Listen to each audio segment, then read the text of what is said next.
आजादी के अमृत महोत्सव पर लोगों को क्या खिलाएगा? क्या है आज तेरी झोली में?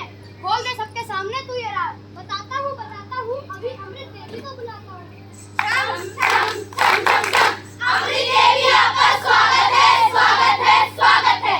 ना जाने कहाँ से आई है, ना जाने कहाँ को जाएगी ये अमृत, किसे पिलाएगी ये देवी।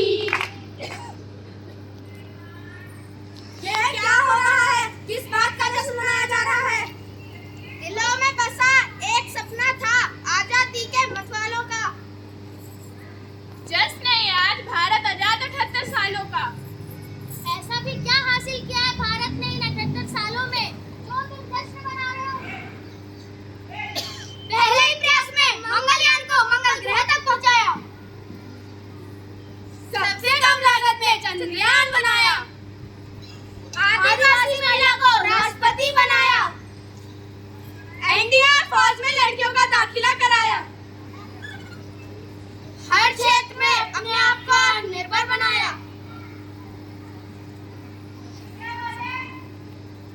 समानता, आत्मनिर्भरता, लोकतंत्र और न्याय, इनमें से क्या नहीं आया? और तुम पूछ रहे हो भारत ने 78 सालों में क्या हासिल कर पाया? अरे भाई आपकी ये बड़ी बड़ी बातें। आप लोगों से पूछती हूँ मैं, क्या यही है आजादी के मायने? क्या यही है आजादी का मतलब?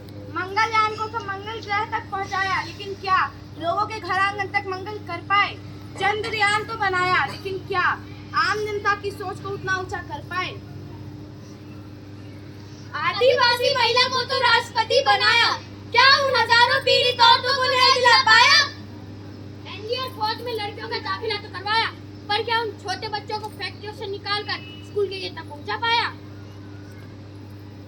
तो आइए लेकर चलते हैं आपको नई पीढ़ी की ओर, जो तेजी से बढ़ती जा रही है मोबाइल और सोशल मीडिया की ओर। जो युवक खेलता था पहले मैदान में, अब वो लगा रहता है पबजी और इंस्टाग्राम में। फोन बन गया है इतना खास, अगर फोन है हाथ में तो हम रहते हैं ठीक ठाक। बेटा, ओ बेटा, मुझे भूख लगी है, जरा खाना ले आओ। कोई और देने का खाना तो पहले मेरे साथ सेल्फी ले। आजकल के बच्चे भी ना मोबाइल के सामने ऐसे सेल्फी लेते हैं, इससे इनके मुंह को लकवा मार गया हो। बेटा तुम तो सुनो बेटा, डिनर चिकन डिनर। ना जाने क्या हो गया है आजकल के बच्चों को। अगर ये ऐसे ही खेलेंगे पबजी तो आगे जाकर बेचेंगे सब्जी। बेटा तुम तो सुनो। अरे तूने वो वेब सीरीज देखी, क्या नाम था उसका? अरे क्या होता है वेब सीडी? हमारे जमाने में तो साफ सीडी हुआ करती थी। बेटा तुम तो सुनो। अरे दादाजी आप जाइए। मोबाइल फोन के सामने किसी की बात तक नहीं सुनते, कहाँ गए इनके संस्कार? क्या ये है आजादी?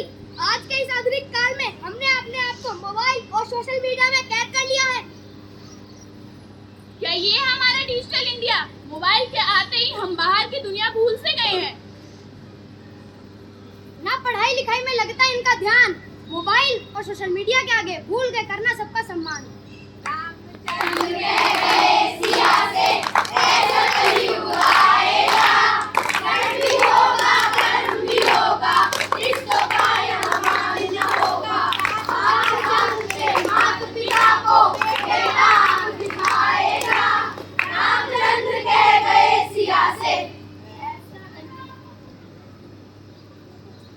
बिल्कुल सही, आजादी हो तो। अरे वर्मा जी कैसे हो? हम बढ़िया, आप बताइए। हम भी बढ़िया, आपकी दुआ है। अरे यार क्या करोगे इतना ओवर टाइम करके? क्या होगा इतनी कमाई का? अब तो जानती हैं कितनी महंगाई हो गई है, और ऊपर से बच्चों का अच्छी कॉलेज में दाखिला भी कराना है। समय के साथ साथ त्याग और बलिदान का सिलसिला यूं ही चलता रहा। पिता के परिश्रम और माँ के बलिदान से छोटू ने अपने सपनों की उड़ान भरी, पर शादी के बाद वो कुछ बदल सा गया है। देखिए क्या हुआ आगे। बहू रानी सुनती हो? क्यों परेशान करते हो बहू रानी को? अरे भगवान क्या हुआ, इतनी उदास क्यों हो?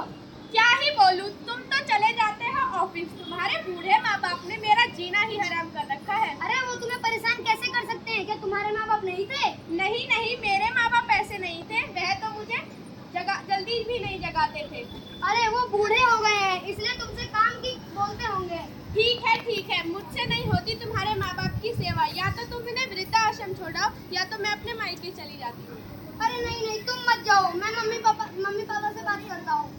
छोटू बेटा, हमने सब सुन लिया है। बहू, तुम्हें कहीं जाने की जरूरत नहीं है। हम कल सुबह ही वृद्धाश्रम के निकल जाएंगे।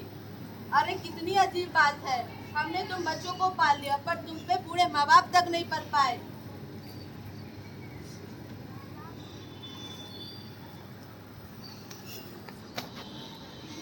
या कभी अंबर से